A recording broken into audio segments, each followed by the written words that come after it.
Auditor-General Tsakani Maluleke says limited finance and IT skills and technical capacity for infrastructure projects led to municipalities relying heavily on consultants.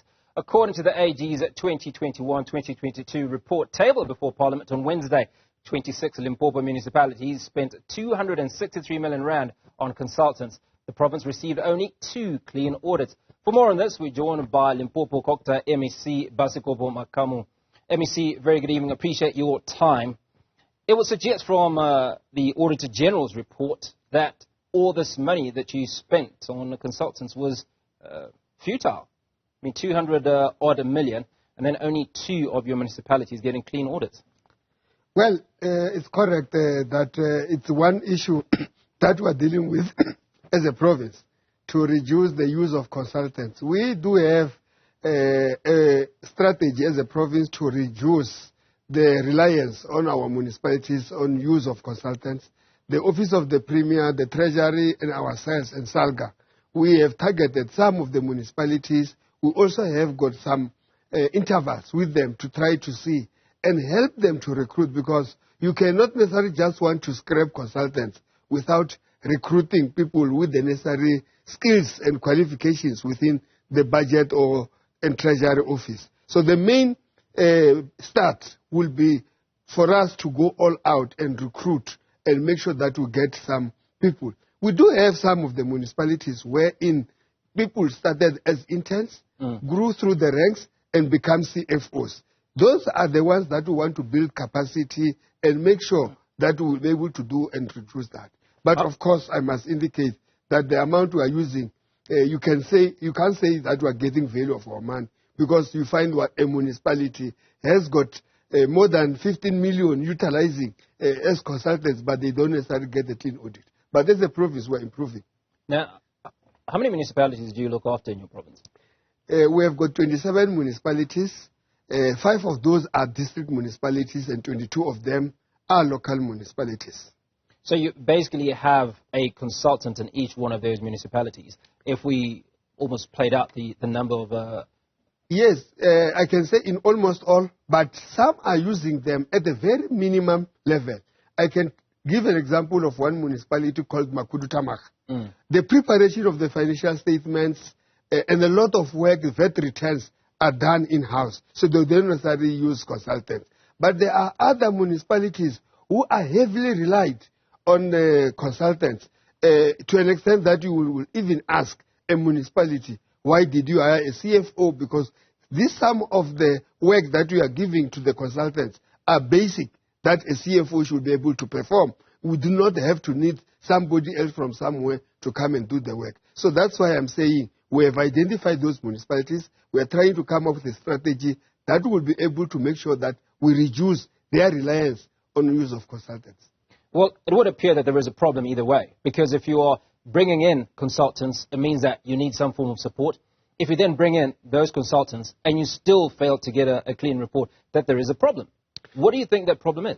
Well, let me say sometimes there could be like a use of microwave type of arrangement. You have got the problem. You don't go down to solve the problem. You just use it at the high level. Bring consultants. And let me tell you about consultants. If you don't appoint a consultant on the beginning of the financial year, you will know municipalities start their financial year on the 1st of July until the 30th of June the following year. Now, if you only bring the consultants by the end of the financial year, all the work that has been done will have been the wrong work. So you should be able to have people who have got the necessary skills and qualifications as employees of municipalities, so that even if you want a support from consultants, will be the transactions that will have been done properly at the beginning of the financial year. We seem to be speaking about what needs to be done, or what is the ideal situation.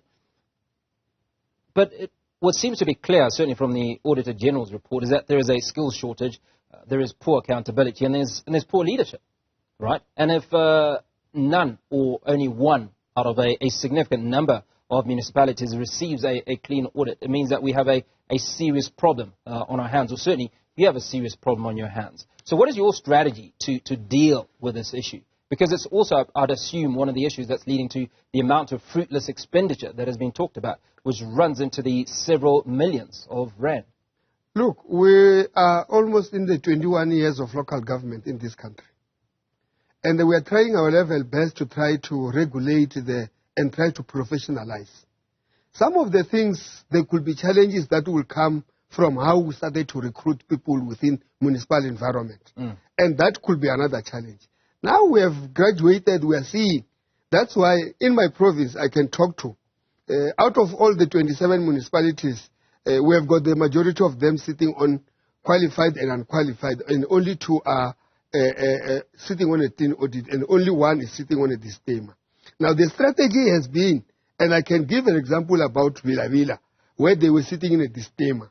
We agreed to say we need to have a targeted support. Try to help them even when they are advertising positions, to have people from Treasury, people from Salga, people from COGTA, to go and support to say, this will be the right person for you to appoint. Because in some instances, the wrong people are in wrong positions and they are expected to deliver. And as a result, the whole accountability system of a municipality does collapse because you did not even have right people. We have got a grant now within municipalities. It's called Financial Management Grant. That is specifically to come and help municipalities to appoint interns, qualified, who are graduates, who have got the necessary qualification. They may not have experience. So that it's where we should be able to start to build capacity so that these people should find a way to do the right thing. Unlike getting people who do not have the necessary, you will know.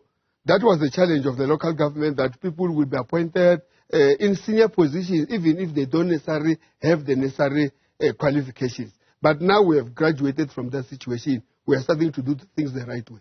Let me see, when you talk about 21 years, fair enough, it's a little over 2 decades, right? And you can sit here and say it's only been 21 years. But the implications of what is going on is that it leads to poor service delivery. And it's catastrophic across the country, not just in the areas you look after. What do you have to say, obviously, to your constituents, to the people that are looking for service delivery, and they're hearing you make what would be an excuse of, you know what, it's only been 21 years. But for 21 years without service, for instance, that seems like a really long time for someone. Exactly that. But when I spoke about that 21 years of local government, I was also trying to show you that no matter how the number of years could be, but there is work that is being done now. There is an appreciation by everybody else. Everybody was excited when we started this local sphere of government. Everybody saw an opportunity that they will get in. Even when you get councils, there will be people who will not necessarily have capacity to can provide oversight. But where we are after that, there is a lot of professionalism that is being brought. The regulations of appointing staff is also quite important. It's even telling you can appoint a person even if this person have got this but does not have this competency level. So I'm trying to say, within these 21 years, it's not like it was 21 years of just doing nothing. But where we are, from the 21 years that we have, we can be able to say there's some strides that have been made that shows. In a province like mine, where you can still find that we have got almost 15 municipalities sitting on unqualified, I can tell out of those to say this municipality like Maruleng, Thulamela, Mulemule, Blowback, these are municipalities which are just lacking small things to get it right, to sit on a clean audit. And that is how it's coming. If you look at the previous 5 years, how many municipalities were sitting on a disclaimer audit opinion? You find that there were almost 8. But as we speak now, I'm saying it's only 1. So that improvement, you need to recognize that work is being done, but also municipalities themselves are starting to appreciate that they should be able to account. And that will help and build confidence that communities will start to pay for services that will make them to be able to render the services, because services that must be rendered must also be paid for. So people can only pay if they can have confidence that the money that they receive can be accounted for. And I think the municipalities are starting to graduate and starting to take responsibility and are accounting. That's why now we have gone out of the situation of saying there is poor accounting or providing. It's now the use of consultants. Previously, if you interviewed me 3 years ago, it will be saying that others could not even submit supporting documents. Now we have passed that stage. We can provide supporting documents, but we should be able to reduce the reliance on consultants. Now, MEC, if I interviewed you in 6 months, would you be able to tell me that some of those people that have misspent or mismanaged funds have been brought to book or have been caused to account for misspending the monies that they have?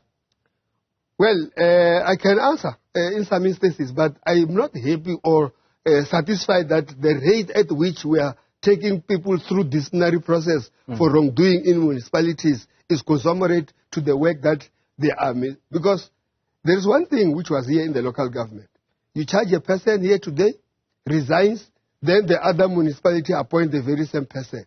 In order to say that these 21 years we are busy with, we have now created a database. If you are charged for financial misconduct and you have not been charged, we can't appoint you, we put you in the database. We are not blacklisting you, but when you go there, we say, it's part of the people who ran away from municipal acts. So the municipality B, which want to take you, should be able to be cautious to say, this person ran away from failing to account somewhere else. And that is some of the positives that within these 21 years we're doing as a government. Quickly, I have to ask you this. We've talked about that number 21 that I particularly like. Are you able to give me a number on how many people have been arrested or brought to book for mismanagement or abuse of office in some of the municipalities that you manage over the last few years, for instance? Well, I may not necessarily have the numbers from my head here, but I know I have cases. And in terms of the law, municipalities have to continue to report any disciplinary process that are taking place in municipalities. So on a quarterly basis, I must report to the minister how far am I doing with the case. There are a number of, but if you were to talk about my province, you remember the scandal of VBS. MMs, CFOs, the majority of them were taken through disciplinary process. And that also contributed for going down in terms because you will have you will have a CFO. It affected 10 municipalities. Can you imagine taking 10 MMs to a disciplinary process at the same time? And some of them have to resign, some of them dismiss, then you will start the process afresh to recruit new people. So I'm saying the municipalities are starting to take responsibility, including having our MPECs, which are the committees that interrogate reports that which are taken to council. In the previous 5 years, you will see some municipalities taking that as a by-the-way issue, that they will refer issues to MPEC. But now, quarterly, they must be able to report to the MEC. But the MEC also have got the responsibility to train people who are chairpersons of MPECs. The minister also made sure that all the MPECs in our province are full-time functionaries so that they should always have time. But also, we tell them to appoint researchers who have got capacity to can assist them, like you see the SCOPA at the national level. Whenever they pose questions, you can see that a proper research has been done and it will be able to improve the outcome of the reports that come from municipalities. MEC, appreciate your time this evening. Thanks very much, Hugo. Thanks for the opportunity. Limpopo COGTA MEC Basikopo Makamu speaking to us this evening.